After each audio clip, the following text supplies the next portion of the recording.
Hello, welcome to White Birch Tarot and Astrology. This reading is kind of for Monday, September 9th, although it's probably going to go on longer than that. And I'm going to talk about the astrology in a moment. And I'm doing something a little different tonight, but I wanted to start out with, I found these old cartoons or comics that my mom had collected when I'm going through things. I'm supposed to be going through things to try to move. And I found these old comics, and she used to collect them, and they're kind of discolored because she had Scotch tape on them. But I thought instead of doing a quote, I would just show some of these because they're funny. So if you can't read this one, it says, "He didn't really die of anything. He was a hypochondriac." So if you use that word, and I know some of these may be culturally, I tried to weed them out, but I thought that was funny. It turns out there's no such thing as a hypochondriac. They always called my mom that, but it's just people whose emotions come out in their body. It's psychosomatic. But anyway, a woman holding a baby. "I'm looking for the sergeant I talked out of a speeding ticket on the Forest Parkway." Okay. A little kid talking to his dad. "I just traded you." Wouldn't that be nice if we could trade our parents? Sorry, Mom and Dad. This one's very discolored. "Now that you've said in French, 'Do not unsaddle the horses. The innkeeper has been struck by lightning.' Would you care to order in English?" These are probably goofy. But, there's two more. "He said to stop him if we'd heard it before." Do you guys say that in wherever you live? If someone's telling a joke and they say, "Stop me if you've heard this." So that's what that's all about. And then this one, this is terrible because I'm anti-hunting. I don't eat animals, never have. Well, I did when I was a kid till I found out where they came from, meat. But anyway, this struck me funny. "Got those two with one shot." That's awful. That's really awful, but it struck me funny. My mom had a funny sense of humor. Okay, so there's that. And then, okay, so I want to talk just real quick about the astrology because we have a weird, Mercury is still squaring Uranus because they're only 2 degrees apart. That makes everything kind of wonky. Communication is strange, and you might be getting different ideas, and strange things can just come out of the blue. Strange things can pop out of your mouth. You might say something you regret, or, someone else might, or you might meet someone who is communicating strangely, or you might have really brilliant ideas. I don't know. So where's Mercury? Oh, and of course I didn't do that? Seriously? Excuse me, 30. Okay, hold on. This is Taurus, so 30, 60. Oh my God. Okay. I didn't even think about that. What I was doing was I got distracted by, so here's Mercury squaring Uranus. What's it doing with, 30, 60, 90, 120. Okay, that's right. And then I did 30, 60, 90. Yeah, I did. Okay, this is how I started. So I was like, okay, Mercury's squaring Uranus. Mercury is 150 degrees from Neptune, which is called a quincunx, or an inconjunct, and it's a very tense aspect. It's not as bad as a square or an opposition, but it's not comfortable. And it's doing the same thing to Pluto, 150 degrees over here, Pluto in Capricorn. And Mercury's at the tail end of Leo, going direct now towards Virgo. So, is Mercury... Yeah, Mercury's at 29, tail end of Leo, 29 degrees. So, if you have any planets at the tail end of really the fixed signs, which are Taurus, Leo, Scorpio, and Aquarius, then, you're having squares. Obviously, it's Leo, it's conjunct, it's together. And then if you have the fire signs, it's trining, which is positive. So it just depends on where your planets are. But here's the thing I noticed. Okay, so what I was looking at was the fact that Pluto is 60 degrees approximately from Neptune, which is called a sextile, and so is Uranus. They're making this, see how it makes this kind of a triangle shape? It's not a kite because we don't have a tail, but I just looked it up because Pluto and Uranus, why did I not write that down? I just did Mercury. Okay, sorry, I have to count now. 30, 60, 90. Yeah, I did 2 count. Okay, these are trining. Pluto is trining Uranus, which is positive. And they're both sextiling Neptune, which is positive. So we have a 3-way positive thing here with the outer planets, but they're not in good aspect to your personal mind. So Uranus rules the collective consciousness, Neptune rules the collective unconsciousness, Pluto rules the personal unconscious. So we have the personal consciousness, personal unconsciousness, collective consciousness, collective unconsciousness. So it's like the conscious and the unconscious are just, they're in communication with each other. And as I said, these are positive aspects, the outer planets here, but to our own personal consciousness, they're uncomfortable. But to our personal subconscious, they're comfortable.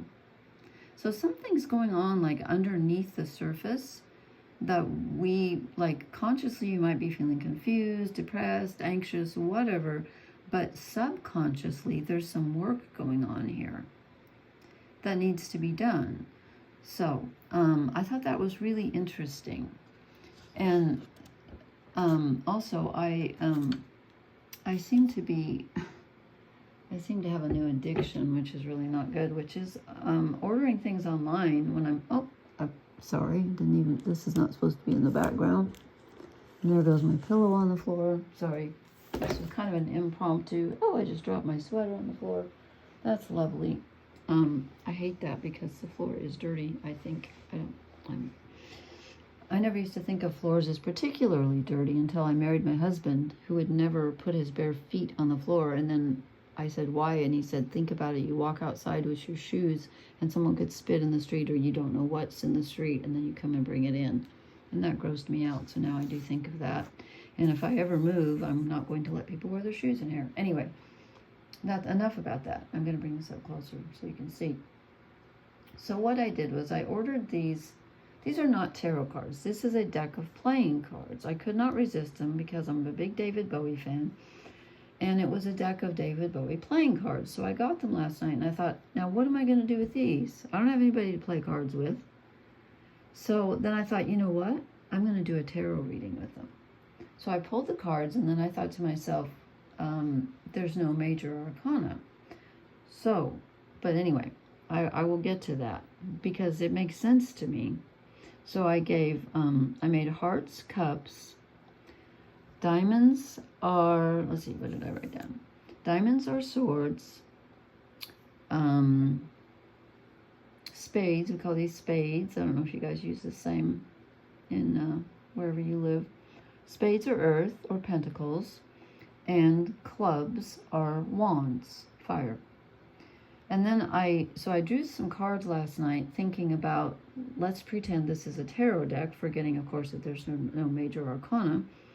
And this is what I pulled, but there were 2 jokers in the deck. I pulled them both. And I will tell you what I think of them after I do because something weird happened. Okay.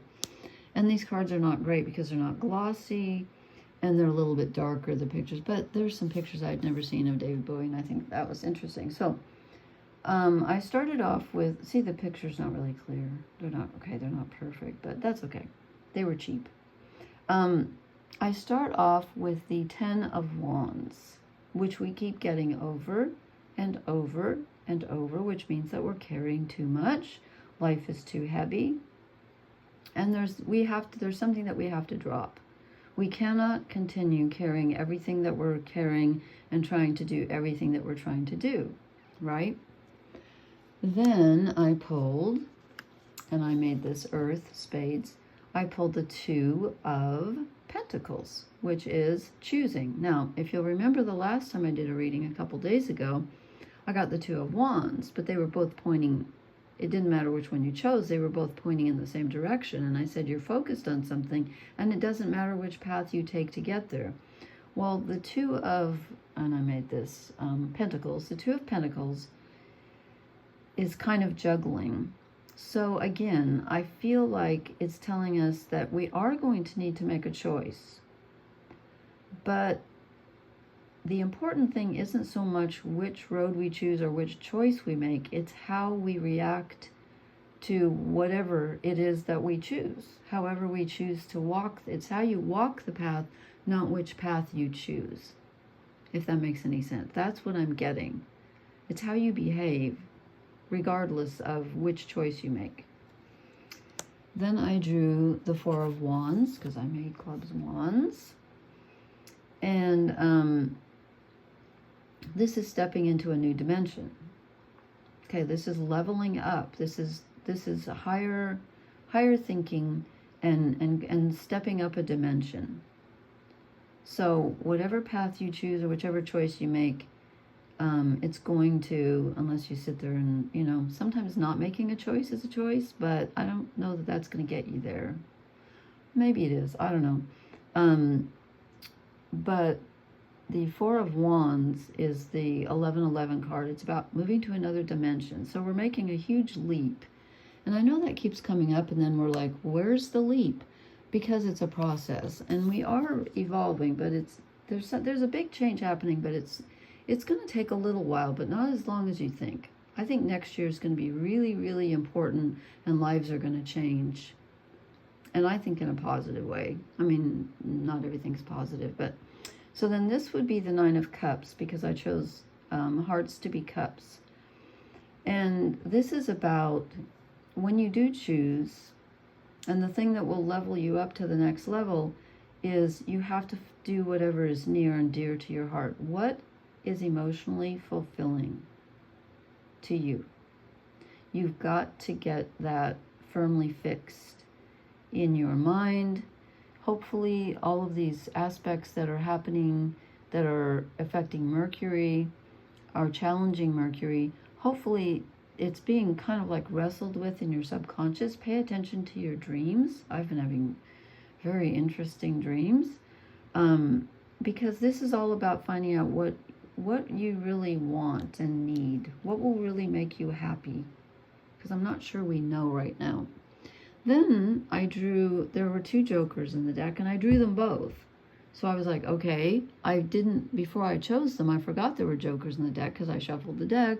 So when I pulled them, I was like, okay, what do I do with these? And then I thought to myself, aha, I'm going to say, and this was just an arbitrary decision on my part, I'm going to say that the first joker is the Fool. It's the beginning of the major arcana. And the last one I pulled is the World. And the reason I said that was because his back is turned. It's like, okay, we're starting anew. This kind of reminds me of Aries because he's boxing. I think this is from the Let's Dance album. So I thought of that. And then I said to myself, yeah, but it could be Mercury looking forward, because we're in such a weird Mercury thing right now with, two negative aspects, one to Neptune and one to Pluto. I'm sorry, three negative aspects. Uranus, Neptune, and Pluto are all negatively affecting Mercury, our conscious minds, but they are all in good communication with each other. So it's kind of like our little minds are getting ganged up on. Maybe that's why we're fighting back. I don't know. But I said to myself, this could be our Mercury, our mind, looking forward, and then our Mercury looking to the past, because this is a time of reckoning, of looking back and saying what worked, what didn't, where do I want to go from here.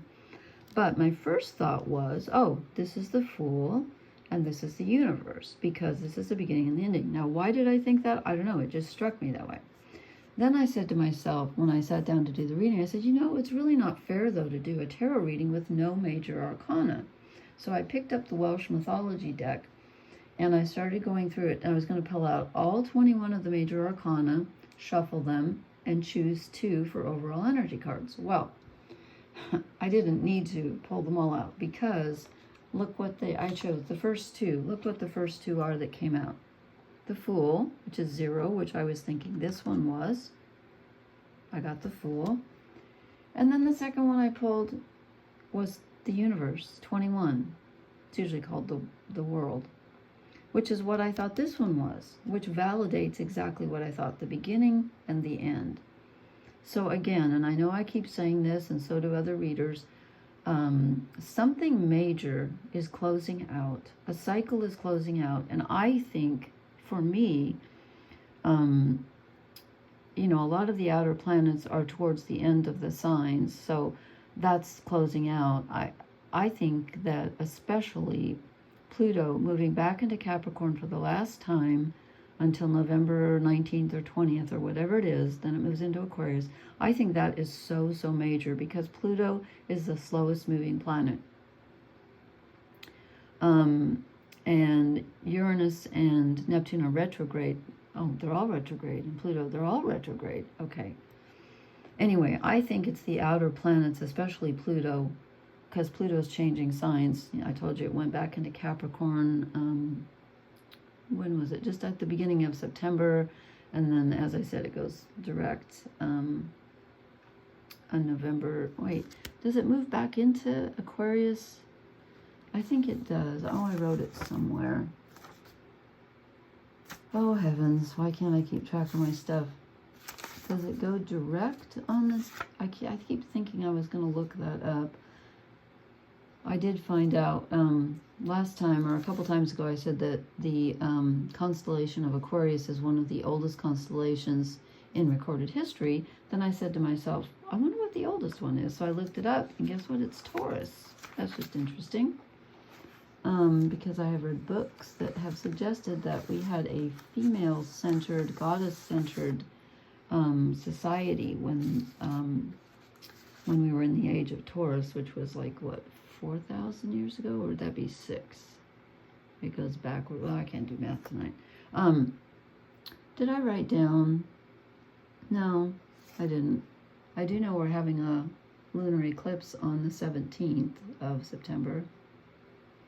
And then on October 2nd, we have a solar eclipse in Libra. The lunar one's going to be in Pisces. I'll have to tell you next time. I can't remember if Neptune just goes direct on the 20th of November, or 19th or 20th, or if it actually re-enters Aquarius. Sorry about that. But anyway, I thought that was interesting. And also, now I don't feel so bad for ordering David Bowie cards that I really have no purpose for. I just wanted them, and there's some cool pictures in here that I have never seen, so there's that. But anyway, ask yourself what you really want emotionally, and think about your choices. Think about your choices, and remember, it's not so much the path that you choose, it's how you walk the path that's going to matter right now. And I don't know, do I need an oracle card? I'll draw one just for the heck of it. I think this is kind of, it keeps pointing us to the same things over and over, that something's closing out and something major is starting. But the moon is at the tail end of Scorpio tonight. And there's that. Okay, I just had one that wanted to come out, and I think I lost it. So I might pull 2. We get round and round. Yes, that's the cycle. That's the world. That's the universe. The universe card in this deck is the same as the world. It's number 21. It's the end and the beginning. And my end is my beginning. Who said that? T.S. Eliot. In the wasteland or something. Building blocks. Okay, Saturn's in Pisces. Retrograde. We get to start. It's like starting from scratch, but we're not. We're at a different level. Because when we get this one, we feel like we're stuck in the same place. We're like, oh God, not this again. Not this again. It is this again. It's always this again. But we're at a different level. We've gone through the 11-11. We're at a different level. So, okay. I hope that made sense. Please leave me a comment. And please hit the like, share, and subscribe buttons. And I always forget to tell people to hit the little, if you subscribe, you got to hit the notification bell or you won't get the notifications. So I hope you do that. And thank you so much for watching. Blessings. Good night.